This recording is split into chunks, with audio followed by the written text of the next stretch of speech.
Olá, gente, bem-vindos a mais um bate-papo do Petit Jornal. Estamos eu, Daniel Souza, e o professor Tanguy Bagdadi, mais uma vez para repercutir os temas da semana. Hoje um bate-papo freestyle, não fizemos pauta, o Tanguy não sabe sobre o que eu perguntaria a ele. Não sei. Não sabe, né? E aí eu vou poder pegar você de surpresa e vou poder também te deixar meio constrangido, fazer algumas denúncias, o que é importante aqui para os nossos amigos do Petit Jornal. Eu posso começar a denúncia? Pode, cara. Gente, é aniversário do Daniel na semana que vem, no sábado, né? É no sábado. É no sábado. E ele tá fazendo aniversário, mas pelo relógio que ele comprou aqui, é aquele relógio de bolso da vovó. Como é que abre esse troço aqui? Tem que apertar o botão aí. Aperta o botão aqui. É o relógio de bolso do vovô. Eu tô com a impressão que ele tá fazendo 83 anos. 83? Não, 84. 84. Tá. Esse relógio é maravilhoso, ele veio da China, foi $3,90, incluindo frete. Incluindo frete. Esse é maravilhoso. Mas, se pagasse um pouquinho mais caro, vinha escrito Made in Paris. Made in Paris, Made in Londres também tem. Tem várias versões lá nos nossos amigos chineses. Legal. Bom, começando aqui a repercussão da semana. O pessoal que não sabe, Tanguy Bagdadi votou na última semana. Ele que é um cidadão francês, tem passaporte francês. E agora, vamos para o segundo turno. E a minha pergunta para ele é muito clara.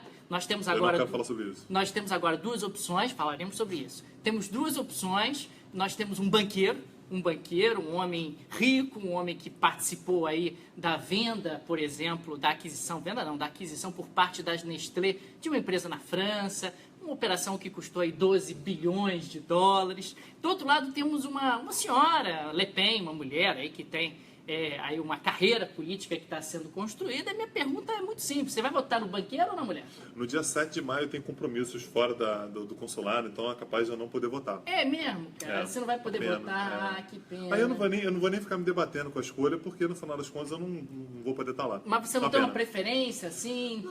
Não podendo votar, não. Você não vai mas olha só, a questão da migração de votos na França é um negócio que é importante. Em 2002, o pai da Marine Le Pen, que é o Jean-Marie Le Pen, ele passou para o segundo turno. Ele foi expulso do partido por ela, né? Por ela. Aquilo ali me parece até hoje uma grande mise-en-scène, mas enfim, foi expulso do partido por ela. Muito porque ele era associado a uma postura muito radical e ela, por mais radical que ela também seja, ela tenta amenizar um pouco a posição e se tornar um pouco mais palatável. Né? Essa é mais ou menos a lógica. E em 2002 houve uma ampla mobilização para que todo mundo votasse no Chirac. Inclusive a própria esquerda votou no Chirac. Né? Então aquela ideia de qualquer coisa menos o Jean-Marie Le Pen. Que agora está se repetindo um pouco. E agora está se repetindo, só que já existe um cansaço das pessoas de terem que votar no menos pior, naquele que eles consideram menos pior. Então não há qualquer opção que seja boa para a esquerda francesa, que não é uma parcela pequena dos votos. Né? Se a gente for considerar os dois candidatos de esquerda que disputaram as eleições agora, a gente teve o Mélenchon e teve o Hamon. Não foram poucos votos que eles somaram, né? Então um teve 19% dos votos, o outro teve 6% dos votos. Dá uma quantidade de votos bastante grande. A esquerda é aquela parte que não foi para o segundo turno. Isso, aquela parte que ficou excluída, exatamente.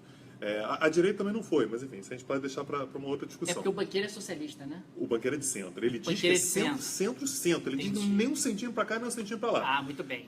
Então, ele diz, aliás, que é um liberal economicamente, mas ele é mais à esquerda, ele pende à esquerda quando fala sobre questões sociais. A conta eu fiz a conta lá em casa, não fechou. Mas enfim, o raciocínio dele, inclusive, ele é de uma dissidência do Partido Socialista. Ele era do Partido Socialista até outro dia. Ah, entendi.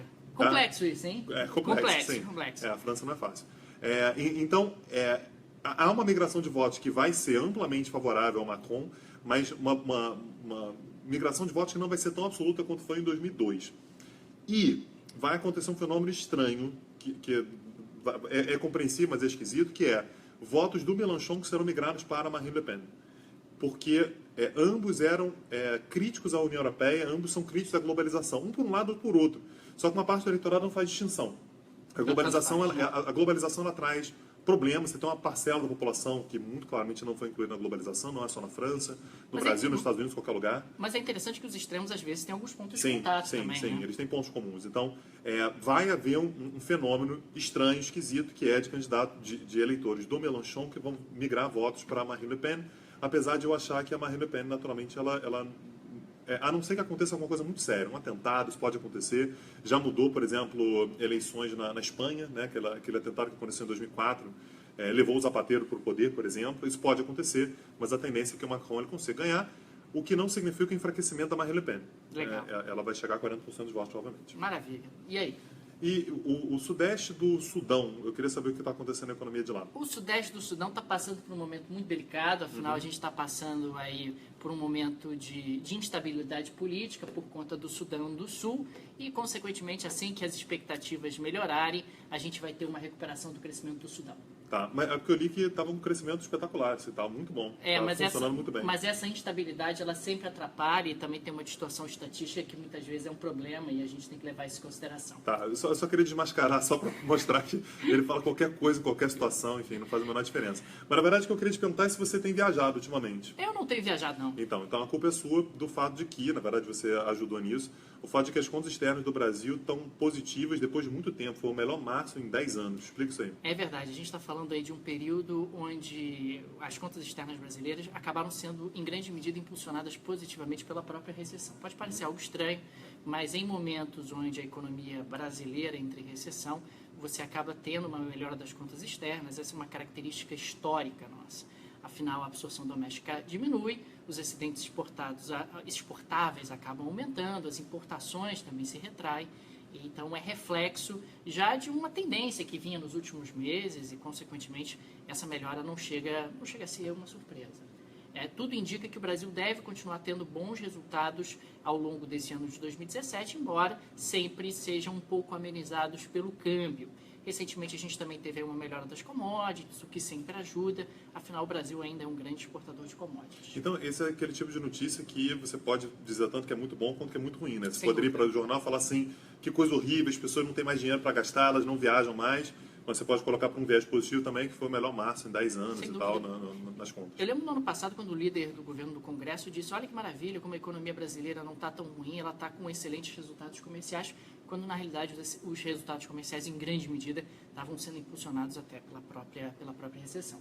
Tá? Na verdade, se for pegar friamente, o resultado comercial do Brasil ano passado foi estranhíssimo, né? O Brasil teve um superávit de 47 bilhões de dólares e há poucos anos atrás o Brasil era deficitário, né? Então, na verdade, cai tudo, cai importação e exportação, cai mais importação do que exportação, Claro. e no final das contas você acaba tendo um resultado que é espetacular.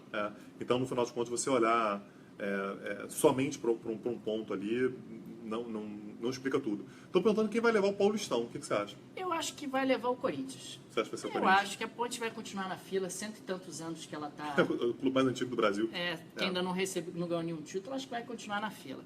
Mas agora eu queria falar um pouco sobre o nosso amigo da Coreia do Norte, que eu nunca sei qual é o nome dele. É o Kim Jong-un. O Il era o pai. O Kim Jong-il era o pai, Kim Jong-nam foi o rapaz que acabou falecendo um acidente, certamente, na Malásia, e ele é o Kim Jong-un. Mas agora eu quero falar um pouco das relações dele com o Trump. Essa semana o Trump teve com o primeiro-ministro da Itália e foi maravilhoso, porque o Trump quis mostrar para o primeiro-ministro da Itália que ele era muito amigo da Itália, que ele gostava muito da Itália, e disse, inclusive, que ele era um grande amigo do Pavarotti.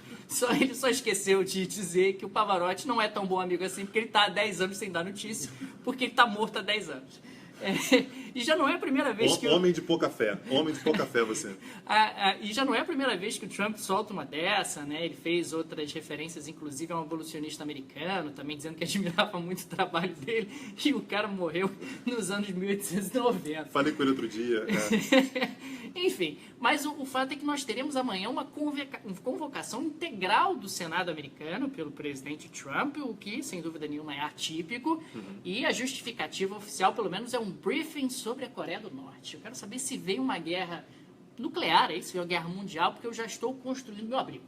Então, construa abrigo para mais pessoas, porque é capaz de ser necessário, mas, assim, a questão da Coreia do Norte, ela está curiosa pelo fato de que é um assunto que vem sendo muito falado pelos Estados Unidos desde que o Trump assumiu, é uma das prioridades, então, assim que ele assumiu, eu falei sobre isso no Petit Jornal, que são o Irã e a Coreia do Norte, são os dois pontos que eles falam muito.